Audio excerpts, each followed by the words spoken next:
যারা সিনিয়র ছিলেন তারা বরাবরই তাদের কথাই ভাবতেন, মানে তারা হ্যাঁ। বিজনেস প্ল্যান বা বিজনেস No, সিক্রেসি আর কোথাও এগুলো কোথাও দিবেন না, বলবেন কাউকে না, শেখাবেন না। শেখাবেন না, কারণ এটা শেখালে তাদের, আমি অনেকের কাছে গেছি, আমি দেখেছি কেউ হেল্প করেনি। মাল্টিটাস্কিং একটা নারীকে করতেই হয়, করতে হয়। এইটা কি তোমার মনে হয় না যে কখনো কখনো মেয়েদের একটু ছাড় দেওয়া উচিত যে আমি করব না মাল্টিটাস্কিং? আমার 10টা গাড়ি থাকতে হবে, 5টা বাড়ি থাকতে হবে, নো, আমার একটা গাড়ি আছে, আই এম ফাইন। আমার যাওয়ার জন্য তো একটা ভেহিকেলই দরকার। ঘরমাক্ত শার্ট পরে, ঘরমাক্ত হ্যাঁ, পোশাক পরে অফিস হ্যাঁ, করে আমি আসবে, both সেই way তে পুরুষকে বলছি। কেন আসলে ওয়াইফ বা পছন্দ আমি করবে, বোথ তাই না? ওয়ে বলছি, মেয়েটারও তো ইন্টারেস্ট চলে যায়। সাপোজ আমি গুছিয়ে আছি, আমার হাজবেন্ড ঠিক মতো পাই ধুচ্ছে না, পায়ের মধ্যে নোংরা, সে আমি কোনো কিছু দেখছি মেনটেন করছে না। সাদা হয়ে আছে পা, যেটা দেখতে আমার ভালো লাগছে না। বাংলাদেশের প্ল্যাটফর্মে তুমি মেয়ে সার্ভিস প্রোভাইডার দিয়ে একটা ছেলেকে সার্ভিস দিতে পারছো না, কেন পারছো না? এটা সামাজিকতার একটা বিষয় আছে, আই ডোন্ট নো, এই জায়গাটা এখনো আমরা একটা ভালো জায়গা অব্দি যেতে পারিনি।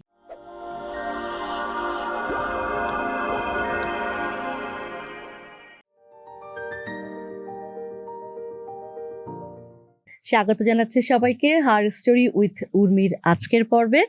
আমরা সাধারণত হার স্টোরি উইথ উর্মিতে নারীদের গল্প শুনি, নারীর জীবনের নানান অভিজ্ঞতার গল্প শুনি, চেষ্টা করি নারীবাদকে মাথায় রেখে এই সমাজে নারী কিভাবে এগিয়ে যাচ্ছে, কিভাবে প্রতিবন্ধকতার মুখে পড়ছে, সেই সব কথা জানতে।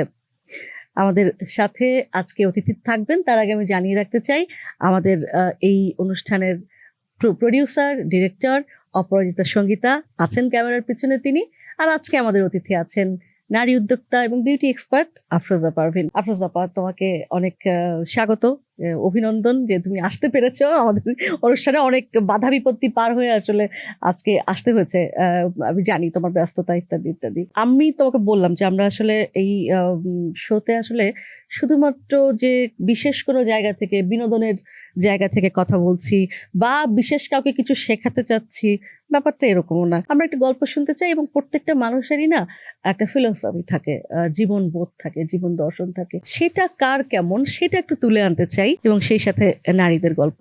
তোমার ক্ষেত্রে আমি যেটা জানি যে তুমি, তোমাকে আমি একটা মেয়ের চাকরির কথা বলেছিলাম, তুমি আমাকে একদিন ফোন করে মেয়েটাকে চাকরি দেওয়ার পরে আমাকে বললে যে এই মেয়েটার তার যে যে সমস্যাগুলো আছে, এইসব সমস্যাগুলো দেখে তারপরে তাকে সে যেন জীবনে দাঁড়াতে পারে সেই ব্যবস্থাটা, শুধু একটা চাকরি দেয়া না, একটা মালিক হিসেবে চাকরি দিলাম, স্যালারি দিলাম, নট দ্যাট, সে দাঁড়াতে পারে কিনা জীবনে, তার জীবনটা স্মুথ হচ্ছে কিনা, এটাও আমি দেখতে চাই।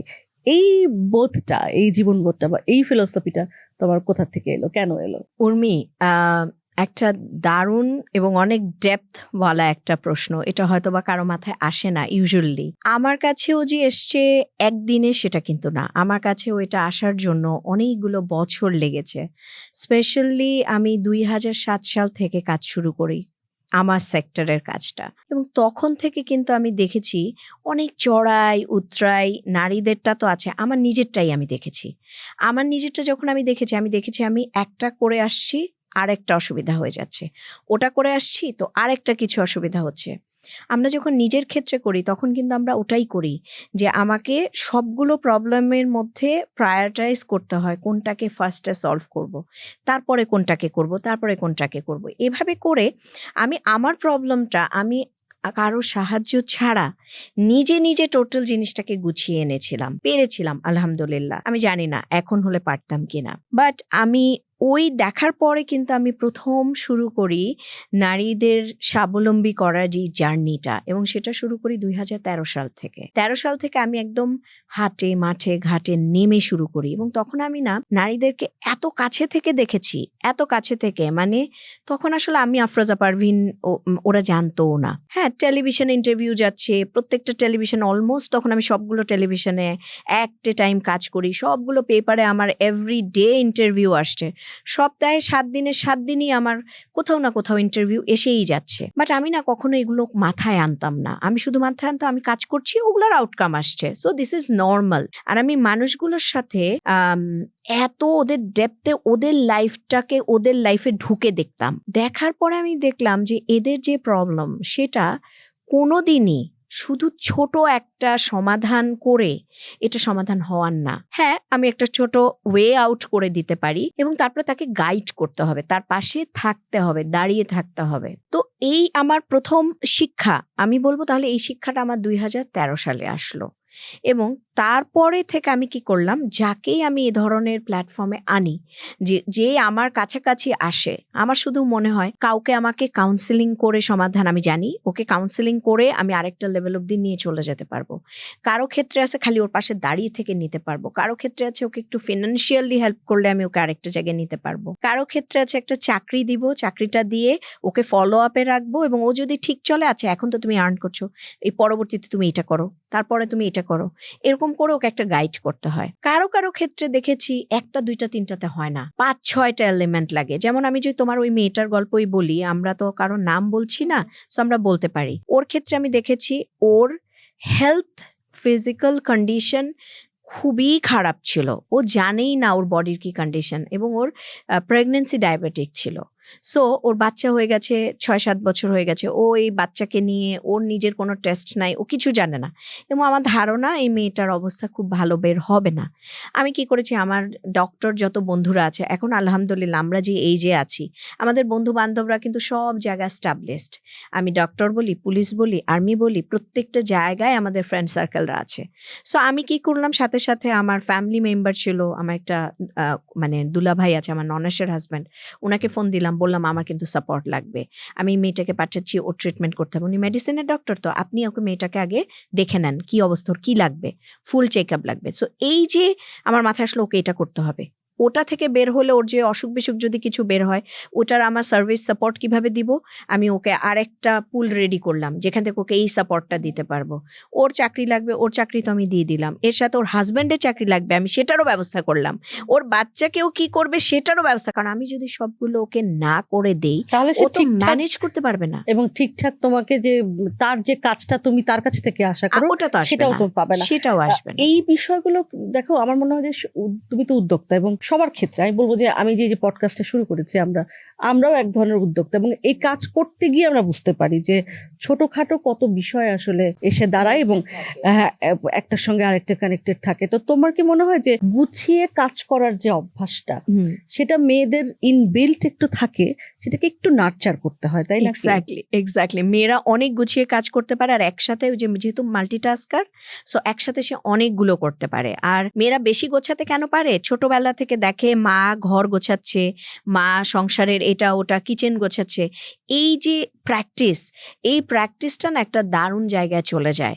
যে একটা গ্লাসও একটা এলোমেলো জায়গায় রাখলো, মা বললো এটা দেখতে ভালো লাগছে না, তুমি ঠিক জায়গায় কেন রাখছো না, তো ও ঠিক জায়গায় রাখলো, এই যে শিখলো। একটা ছেলেকে কিন্তু ইউজুয়ালি মারা বলে না তেমন একটা। কিন্তু এই মাল্টিটাস্কের জায়গায় যদি আমি, যেহেতু আসলে আমরা সবসময় মাথায় রাখি নারীর অধিকারের কথা, হ্যাঁ, এই যে আমি নারী আমি পারি, এই স্লোগানের সাথে আমি একদমই আলাই করি না। আমি সবসময় বলি যে আমি যতটুক পারি ততটুক করি, বাকিটা সময় আমি আরাম করতে চাই। হ্যাঁ, মানে মাল্টিটাস্কিং একটা নারীকে করতেই হয়। এইটা কি তোমার মনে হয় না যে কখনো কখনো মেয়েদের একটু ছাড় দেওয়া উচিত, যে আমি করব না মাল্টিটাস্কিং, হয়তো পেরে ওঠে না, করতে হয়, কিন্তু মেয়েদের উচিত আসলে মাল্টিটাস্কিং ছেড়ে দেওয়া, কারণ এটা তার নিজেকে একটা সময় আয়ুক্ষয় হয়, তার ভেতর থেকে সে একটা সময় শুষে যায় মাল্টিটাস্ক করতে করতে। সেই জায়গাটাও তুমি যখন তুমি যেহেতু কাউন্সিলর হিসেবেও আজকাল কাজ করো, তোমার কি মনে হয় কিনা যে এই বিষয়টা আসলে মেয়েদের একটু মাথায় রাখা উচিত? নিজের আরাম আমরা বলি সব সময় মাথায় রাখতে হবে, কিন্তু ইন্টারেস্টিং পার্ট হচ্ছে নারী যদি মাল্টিটাস্কার যদি না হয়, তাহলে যত সহজে সে তার জীবনটাকে, তার সন্তান, তার সংসার, তার বন্ধু বান্ধব, পরিবেশ, প্রত্যেকটা জায়গা যেভাবে গুছিয়ে নেয়, এই গোছানো একটা ছেলে কোনো দিন পারে না। পারে 100টা ছেলের মধ্যে তুমি 5টা ছেলে পাবে, কিন্তু বাকি 95টা ফ্যামিলি তাহলে কি হবে? বাকি 95টা ফ্যামিলি এলোমেলো হয়ে যাবে। সো সেই জায়গা না, মাল্টিটাস্কার হওয়াটা জরুরি, এই জিনিসটাকে এনজয় করা জরুরি। আমি বলবো এনজয় করা জরুরি, প্রেশার হিসেবে না নিয়ে। আমি এনজয় করছি। আসলে সম্ভব একটা মানুষের পক্ষে আসলে কতখানি মাল্টিটাস্কিং, বা ধরো এনজয় আমি করছি কিন্তু একটা ছোট ক্লান্ত লাগতে পারে, লাগে সেটাও লাগে। কখন লাগে আমি বলি, যখন মাল্টিটাস্কিং আমি এনজয় করছি, আমি করছি করছি করছি বছরের পর বছর, বছরের পর বছর, যখনই তোমার এক যুগ পার হয়ে যায়, তারপরে গিয়ে ওই মানুষটার রিয়ালাইজেশন হয়, মানে আমি কি হোয়াট আই এম করছি? ডুইং। সো আমি আসলে কোথায় আছি, আমি কেন করছি, আমি এত কেন করছি মনে হয়। এবং সেটা কখন হয়, ততদিনে তার সংসার গুছিয়ে যায়, তার জীবন গুছিয়ে যায়, বাচ্চাদের জায়গা গুছিয়ে যায়। সো যখন তখন সে গুছিয়ে একটা আসে, ব্রেক নিতে পারে বা ইয়েস, এবং নেয়। তখন নিতে পারে না, ম্যাক্সিমাম মানুষই নেয়। এবং তখন সে তার হুঁশ ফেরে, বেসিক্যালি সে রিয়ালাইজ করে যে আমারও তো নিজের জন্য কিছু করা উচিত। তবে এই যে এখন সোশ্যাল মিডিয়ার বদলতে, এই যে আমরা কথা বলছি, কেউ যদি এটা দেখে, ছোট, আমি যদি বলি একটা টিনেজার বাচ্চাও যদি দেখে, ওরও মাথায় আসবে আচ্ছা আমি করব, কিন্তু আমার নিজের জন্য খানিকটা করব। আর এখনকার বাচ্চারা এমনিতেই নিজেরটা বেশি বোঝে, তো ওই জায়গা নিয়ে কোনো প্রবলেম নাই। হ্যাঁ, আগের মানুষরা বুঝতো না। আমি যদি বলি 90s কিডস, আমরা ওই সময়ের, সো আমরা বুঝতাম না, একদম একদম আমরা আমরা বুঝতাম 90s না। kid। আমাদের হচ্ছে দিতে হবে দিতে হবে, দিয়ে যাচ্ছি দিয়ে যাচ্ছি দিয়ে যাচ্ছি, ফিরে তাকানোর সময় নাই আমাকে কে দিচ্ছে কে দিচ্ছে না। হয়তো আমাকে কেউ দিচ্ছেও না, হয়তো আমি কখনো পাবোও না।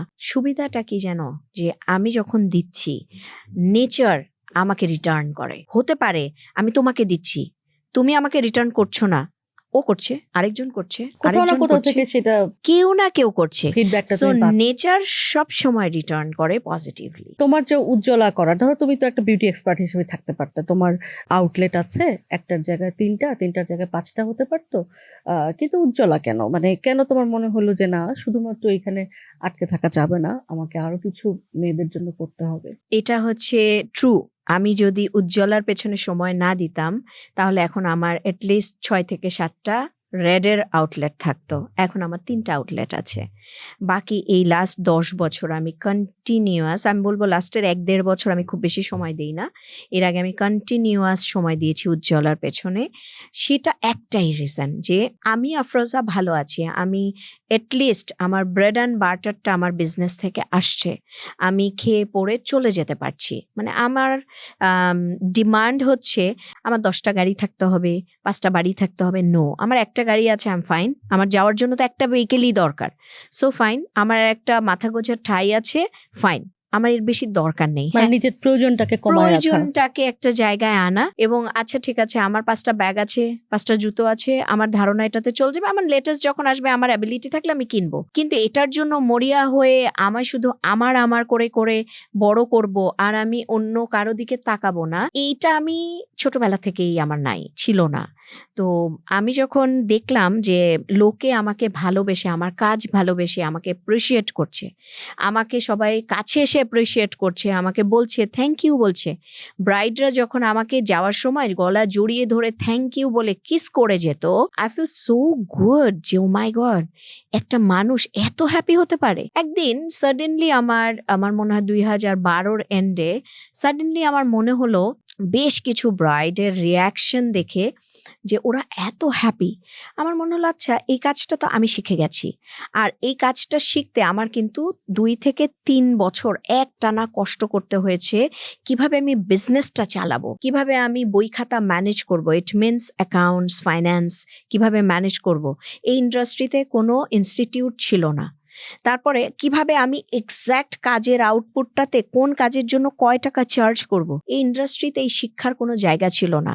যারা ছিলেন, যারা সিনিয়র ছিলেন, তারা বরাবরই তাদের কথাই ভাবতেন। মানে তারা হ্যাঁ, বিজনেস প্ল্যান বা বিজনেস No, সিক্রেসি আর কোথাও এগুলো কোথাও দিবেন না, বলবেন কাউকে না, শেখাবেন না। শেখাবেন না, কারণ এটা শেখালে তাদের নিজেদের হয়তো বা বিজনেসটা নষ্ট হবে। তো এ কারণে আমার আফরোজার কিন্তু 9, 10, 11, 12 4 বছর লেগেছে ব্যবসা কিন্তু গোছাতে, একটু তোমাকে শিখতে। থামাই, তুমি যে বললে না যে তারা কাউকে শেখাবেন না, জ্ঞান এমন একটা জিনিস, সেটা কি আসলে কাউকে দিলে কমে নাকি আসলে বাড়ে?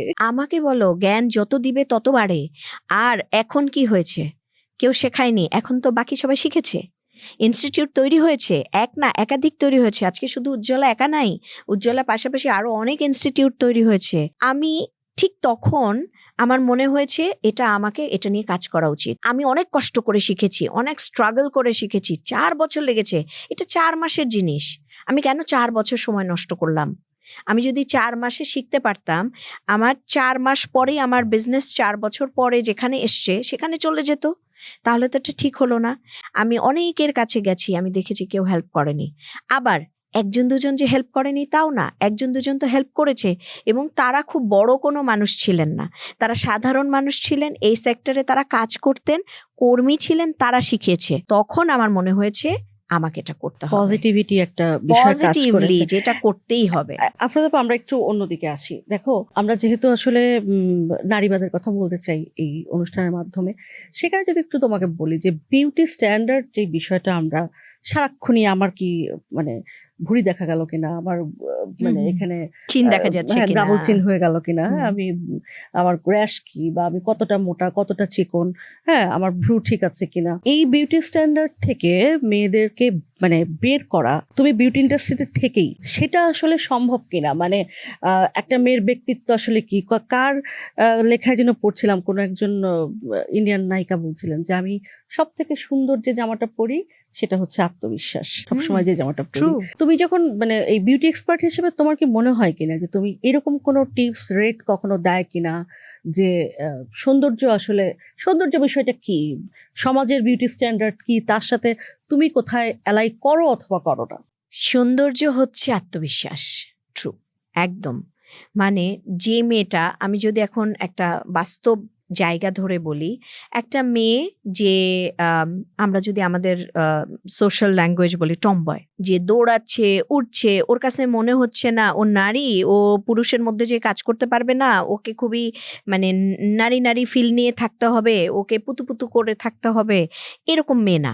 যে মেয়েটা উঠছে ঘুরছে দৌড়াচ্ছে কাজ করছে, ওই ধরনের মেয়েদের দেখবা সবসময় খুব বেশি ওর লিপস্টিক কি হলো না হলো, ওর স্কিনে খুব কিছু হয়ে যাচ্ছে কিনা, এগুলো নিয়ে ও বদার করে না। ওর কাছে মনে হয় আমার কনফিডেন্স আছে, আমি যে কোথাও যে কোনো জায়গায় যে স্ট্যান্ড করতে পারবো, আমি যে কোনো পরিস্থিতি সামাল দিতে পারবো, এটাও জানে, যে কারণে ও ওই জায়গাগুলোকে কখনো কেয়ারই করে না। এই মেয়েটাই যখন পথ চলতে চলতে একটা প্ল্যাটফর্ম ক্রিয়েট করে ফেলে, একটা সময়ের পরে গিয়ে হয়তো বা সে ফিল করে, আচ্ছা আমি কি একটু সৌন্দর্যের দিকে মনোযোগ দিব, একটা কোথাও যাচ্ছি, হয়তো আচ্ছা ঠিক আছে আমাকে বেশি এলোমেলো দেখতে ভালো লাগছে না, চুলটা একটু আঁচড়ে নেই সুন্দর করে, আচ্ছা একটু লিপস্টিক না হয় পরেই নেই, আমার টোনেই পরি, আমি না হয় একটু কাজল পরেই নেই, এরকম করে কিন্তু ওই মেয়েগুলো পরে গুছিয়েই যায়। কিভাবে গুছায়? ওইটাও আত্মবিশ্বাস। ওর কাছে ওকে ওর আত্মবিশ্বাসের জায়গাটা ক্লিয়ার হতে হবে। ও যখন আত্মবিশ্বাসের জায়গাটা ক্লিয়ার হবে, ক্লিয়ারিটি পাবে, তখন কারা বিউটি স্ট্যান্ডার্ড নিয়ে, মানে এই ডাবল চিন, স্কিন খারাপ, চুল খারাপ, এগুলো নিয়ে নিজেকে সমাজে প্রতিষ্ঠিত করতে চায় সুন্দর জায়গায়, কারা? যাদের ল্যাক অফ আত্মবিশ্বাস থাকে, যার মনে হয় আমার এই স্কিনে তো আমাকে আরেকজন অ্যাকসেপ্ট করবে না, আমার সাথে তো এসে সুন্দরভাবে কথা বলবে না, আল্লাহ আমি তো এত মোটা, আমাকে তো এই কাপড়ে মানাবে না, আমাকে তো বা এইটা ধরে মানুষ কথা বলবে, মানে এগুলো নিয়ে যে অনেক বেশি চিন্তা করে, ওই মেয়েটা ডেফিনেটলি ভেতর থেকে ওর আত্মবিশ্বাস ভেঙে যাওয়ার ফলে সে কি হয়ে যায়, তখন ও খুঁজতে থাকে কোনো একটা মাধ্যম, যে মাধ্যমে ও নিজেকে বের করে নিয়ে আসতে চায়, আর সেই মাধ্যম তখন গিয়ে ও খুঁজে পায় এ ধরনের। সো আমি বলবো, যদি কারো এই জায়গাটাতে ল্যাক থাকে, যেটা আমি করে থাকি ইউজুয়ালি, এ ধরনের মানুষকে ইউজুয়ালি আমি কাউন্সেলিং করে ওর ভেতরের যে ভঙ্গুর জায়গা, ওটাকে কানেক্ট করিয়ে দেই, দেওয়ার পরে পালিশ করা, ওটাকে পলিশ করে দিলে পরে ও বুঝে যায়, আরে না তো, যে মেয়েটা বলে আমার চোখটা খুব ছোট, আমার ভালো লাগে না, আমার মনে হয় আমার চোখের জন্য অসুন্দর লাগে, এই লাগে ওই লাগে, আমি না ওর চোখের ডেপথ দেখাই, তখন তোমার চোখের ডেপথ দেখেছো, তোমার চোখের যে ডেপথ, ওটা কিন্তু আমার নাই, আরো 5 জনের নাই, তোমার আছে, তাহলে তুমি কেন এটাকে নিয়ে সবাইকে দেখাতে পারছো না? দেখাও, তুমি ওটাকে ফিল করো, তোমার চোখের যে ল্যাঙ্গুয়েজ আছে এটা আমার নাই, আর 5 জনের নেই, সো এটা নিয়ে কাজ করো। এটা কি কখনো মানে এটা কি কাজ হয়? আমি বলতে চাচ্ছি যে ধরো তোমার যারা কাস্টমার, তারা তো ভালো কাজ হয়, তারা তো আসে সাজতে, এবং তারা চায় সুন্দর করে সাজবে বা সুন্দর করে মেকআপ তো দিবেই বা স্কিন কেয়ার করবে, হ্যাঁ, তারা কি এটাতে কাজ হয় নাকি তারা বিরক্ত হয় যে আপনার কাছে আসছে সাজতে, আপনি সাজায় দেন? ও মাই গড, এটা কি পরিমাণ কাজ করে আমি তোমাকে বোঝাতে পারবো না। আমি তোমাকে বলি, তুমি জানো আমাদের সোসাইটিতে রাইট নাও রিলেশনশিপের একটা বড় ক্রাইসিস টাইম যাচ্ছে সব রিলেশনশিপে, স্পেশালি হাজব্যান্ড ওয়াইফ। একটা টাইম পরে, একটা সময়ের পরে গিয়ে এই জায়গাটা শেকি হয়ে যায়, বিকজ অফ আমরা মেনটেন করতে পারি না মেয়েরা, আবার ওই পাশেতে ওই পক্ষটাও মেনটেন করতে পারে না, বোথ ওয়েতে কাজটা হয়। মানে এটার জন্য কোনো এক পক্ষকে দোষ দেওয়া যাবে না। আমি বলবো যে একটা হাজব্যান্ডেরই শুধু দোষ, এটাও ভুল। আমি যদি বলবো একটা ওয়াইফেরই দোষ, এটাও ভুল। কিছু ওয়াইফ আছে খুবই বাজেভাবে, খুবই নোংরা কাপড় চোপড়, কিচেনের কাপড়টা পরেই সারাদিন থেকে যাচ্ছে, খুবই অগোছালোভাবে থাকছে, এবং তার নিজেকে প্রেজেন্টেশন, নিজের একটা লুক অ্যান্ড ফিল যেটা ক্লিন এবং সুন্দর থাকা জরুরি। তোমাকে সব থেকে বেশি সুন্দর কোথায় থাকতে হবে? পার্টিতে? নো, তোমার বাড়িতে। সব থেকে সুন্দর কাপড়টা তোমার বাড়িতে পরতে হবে। আমাদের সোসাইটি শিখিয়েছে সব থেকে পচা কাপড়টা বাড়িতে পরতে হবে। তোমাকে একই কাপড়, একই বাসার পুরনো কাপড় বারবার বারবার বারবার পরতে হবে। তোমার স্বামীটা সারাদিন মানে অফিসে থাকছে, ও অফিসে কি দেখছে? তার কলিগরা সুন্দর সুন্দর কাপড় পরে আসছে, সুন্দরভাবে গুছিয়ে আসছে, সুন্দর পারফিউম ইউজ করে আসছে। সে যখন ওই মেয়েগুলোকে দেখবে আর যখন বাড়িতে এসে একটা কাজের বুয়াকে দেখবে, দুটোর মধ্যে তখন একটা বিশাল কম্পেয়ার করবে সে। একটা টাইম পরে যে এই সম্পর্কটা লুক অ্যান্ড ফিল এবং একটা পজিটিভ ভাইব্রেশন আস্তে আস্তে যেতে থাকে, লাইট হতে থাকে। সেটা কিছু কি তোমার ক্ষেত্রে। পুরুষদের ক্ষেত্রেও সত্য না? মানে একটা পুরুষ অবশ্যই, সারাদিন তোমার অবশ্যই। ঘরমাক্ত শার্ট পরে, ঘরমাক্ত হ্যাঁ, পোশাক পরে অফিস হ্যাঁ, করে আমি আসবে, both সেই way তে পুরুষকে বলছি। কেন আসলে ওয়াইফ বা পছন্দ আমি করবে, বোথ তাই না? ওয়ে বলছি। মেয়েটারও তো ইন্টারেস্ট চলে যায়। সাপোজ আমি গুছিয়ে আছি, আমার হাজবেন্ড ঠিক মতো পাই ধুচ্ছে না, পায়ের মধ্যে নোংরা, মানে সে আমি কোনো কিছু দেখছি মেনটেন করছে না। সাদা হয়ে আছে পা, যেটা দেখতে আমার ভালো লাগছে না। আমি দেখতে চাই যে অ্যাটলিস্ট ক্লিন, সুন্দর। তখন কি মনে হবে যে কেন এটা এরকম না? আর আমি অন্য আর 5টা পুরুষের পা দেখছি এটা সুন্দর, তো আমার তো খারাপ লাগবেই। এখন এটা কি সে বুঝতে পারছে? যারা বুঝতে পারে না তারাই কিন্তু রিলেশনশিপের জায়গাগুলোকে আস্তে আস্তে আস্তে আস্তে স্পেস দিতে শুরু করে, এবং আস্তে আস্তে এই জায়গাটা কিন্তু একটা ফাঁকা হতে থাকে। তো আমি লুফল তৈরি হয়। লুফল তৈরি হয়। আমি কেন এই কথাটাতে আসলাম, সেই জায়গাটাতে ফেরত যাই। সো এরকম অনেক ওয়াইফ আমাদের কাছে আসেন যাদের সংসার পুরো ভেঙে যাচ্ছে। ওই মানুষটাকে তখন আমাকে কি শেখাতে হয় জানো? প্রথমে আমি কি তাকে মেকআপ দিয়ে বাসায় রাখতে পারবো? নো। তাকে আমাকে শেখাতে হয় তার আত্মবিশ্বাস আগে আমাকে বাড়াতে হয়। আমি তার সাথে 1টা 2টা না, আমি অনেকগুলো সিটিং কাউন্সেলিং করি। কাউন্সেলিং করে তাকে তার মানসিক জায়গাটাকে আগে এক জায়গায় আনি, এবং তাকে এটা বোঝাতে সক্ষম হই যে আপনাকে আপনার পার্সোনালিটিতে এমন জায়গায় থাকতে হবে যে জায়গাটাতে ওই মানুষটার ভালো লাগার জায়গা, এবং আপনার নিজেরও ভালো লাগবে। আচ্ছা, আমাকে সুন্দর লাগছে, আমাকে মিররে দেখতে যদি ভালো লাগে, ডেফিনেটলি তোমারও আমাকে দেখতে ভালো লাগবে। আমাকে তো আগে আমাকে ভালো লাগতে হবে। এখন আমাকে দেখতে যদি আমারই খারাপ লাগে, তাহলে তোমার আমাকে ভালো কেন লাগবে? কোনো রিজন আছে? নাই। আমার সন্তানেরই বা কেন আমাকে ভালো লাগবে? আমার সন্তান যখন বাইরে যাচ্ছে, ওর আজ 5টা ফ্রেন্ডের মাকে দেখছে যারা স্মার্ট ওয়েতে চলতেছে, সুন্দরভাবে দেখছে। ও যখন ঘরে এসে ওর মাকে দেখছে, তখন ওর মনে হচ্ছে আমার মা তো স্মার্ট না, আমার মা তো এনাফ স্মার্ট না যে আমি আমার ফ্রেন্ডদের সাথে, অন্যদের সাথে পরিচয় করাতে পারি। কিন্তু এই করতে করতে আপনার মনে হয় না যে সারাক্ষণ আমরা আসলে অন্যের জন্য বাঁচছি, আমরা নিজের জন্য বাঁচছি না? আমি সন্তানের চোখে সুন্দর হতে চাচ্ছি, হাজবেন্ডের চোখে সুন্দর হতে চাচ্ছি। এই করতে করতে ওই যে আবার সেই ওয়ার্ক না, প্রেশার, আমি আবার ওই যে সেই বললাম, প্রথমে আমাকে আমার চোখে ভালো লাগতে হবে। এইটা যদি আমাকে মেনটেন করতে পারি, আমি আমার চোখে আমাকে সুন্দর লাগতে হবে। সাপোজ আমি একটা টি শার্ট পরেছি, একটা স্কার্ট পরেছি, আমাকে টি শার্টটা থেকে আমাকে ভালো লাগছে। আমি যদি দেখি ইয়েস আই এম ইমপ্রেস, তাহলে আমি এইটা পরেই বাড়িতে এরপরে ঘুরবো। কার ভালো লাগলো কি লাগলো না পরেরটা সেটা পরের পরেরটা। ব্যাপার। কিন্তু আমি যদি দেখে বলি রংটা আমাকে কোনোভাবে খুলছে না, আমাকে ভালো লাগছেই না, কিন্তু আমি কিনে ফেলেছি, এখন আমি কি করব? আচ্ছা, আমি বাসায় পরে ফেলি, এটা তো আমি বাইরে পরবো না, বাসায় পরে ফেলি। এই যে আমি শুরু করলাম, মেয়েরা স্পেশালি, ছেলেরাও বাড়িতে এরকমই কাজগুলো করে, যেটার ফলে ঘরের মধ্যে, বাড়ির মধ্যে নিজেদেরকে দেখেও আরাম লাগে না। সো এই আরামটা খুব জরুরি। আমি যদি দেখি, তুমি যদি দেখো তোমাকে সুন্দর লাগছে, তুমি কিন্তু ঘুরে ফিরে মিররের সামনে চলে যাবে। যেদিন তোমাকে সুন্দর লাগে, তুমি ঘুরে ফিরে মিররের কাছে যাও। কেন যাও? তুমি তো জানো তুমি কে, তুমি জানো তোমার চোখটা কেমন, তুমি জানো তোমার ঠোঁটটা কেমন, তুমি জানো তোমার নাকটা কেমন। তোমাকে কেন মিররে যাইতে হবে? বিকজ তুমি তোমাকে দেখে মুগ্ধ হচ্ছ, তোমার মুগ্ধতা তোমাকে আনন্দ দিচ্ছে মিররে, এবং এইটাই তোমার মেন্টাল হেলথের জন্য সব থেকে বড় কাজ করবে। এবং তোমাকে যখন মেন্টাল হেলথে, তুমি যখন ওটা নিয়ে হ্যাপি থাকছো, তোমার বডি ল্যাঙ্গুয়েজে দেখা যাবে, তোমার মুড অন হবে, অ্যান্ড তখন হাজার কেউ নেগেটিভ জিনিস নিয়ে আসুক, তোমাকে ওটা ছুবে না। বিউটি স্ট্যান্ডার্ডের কথা যেহেতু বলছিলাম, বাংলাদেশে এখন পুরুষদের জন্য অনেক ডিফারেন্সটা কি, মানে ওদেরকে কি কেয়ার করানো হয় বা কি মেকআপ দেওয়া হয়, আর মেয়েদেরকে কি করা হয়? এটা না, বাংলাদেশের ছেলেদের জায়গাটা এখনো অনেক অনেক অনেক অনেক অনেক অনেক পেছনে, মেয়েদের Unexplored. জায়গাটা একদম আপডেটেড।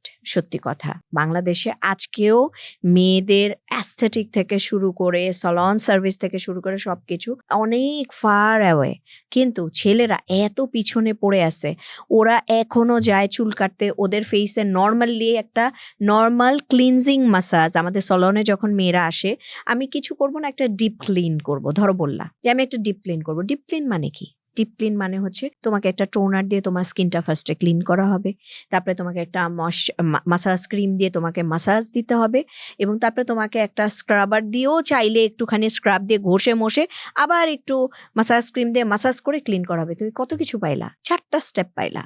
হয়ে এই 4টা স্টেপের জন্য তুমি হয়তো বা দিচ্ছ বেশি না, হয়তো বা 500, 700, 800, 1000 টাকা দিচ্ছ, বাট তুমি একটা দারুণ সার্ভিস পেলে। এইটাই তুমি একটা ছেলের ক্ষেত্রে চিন্তা করো, ও যখন বলবে আমাকে একটু ডিপ ক্লিন করে দাও, ওকে ওখানে কি দিবে জানো? ফোম দিয়ে মুখে মাসাজ করে ওকে ছেড়ে দিবে। এবং এটা যে কত আনহেলদি এটা কেউ জানে না, ম্যাক্সিমাম জায়গায় এই কাজটা হয়। তার মানে ছেলেদের বিউটি ইন্ডাস্ট্রি আসলে ছেলেদের বিউটি দাঁড়ায়নি। ইন্ডাস্ট্রি দাঁড়ায়নি, একটা দুটো জায়গা তো আছে, ওই একটা দুইটা তিনটার বাইরে আর তুমি পাবে না। তুমি যদি এখন আমাকে বলো ছেলেদের জন্য 10টা সলনের নাম বলো যারা বেস্ট, আমি বলতে পারবো না। আমি বড় জোর টেনে টুনে তোমাকে 4টা অব্দি বলতে পারবো, 5টা অব্দি বলতে পারবো। ছেলেদের এরপর আমি জন্য বলতে কিছু পারবো না। করা দরকার কিনা? অবশ্যই দরকার, ছেলেদের এই জায়গাটা অবশ্যই দরকার। যেমন মেয়েদের ছোট ছোট একটা নেইল আর্ট বলো, একটা ল্যাশ এক্সটেনশন বলো, একটা শুধু হেয়ার কেমিক্যাল ওয়ার্ক বলো, সব ইন্ডিভিজুয়াল সার্ভিস আছে। ছেলেদের কিছু নাই।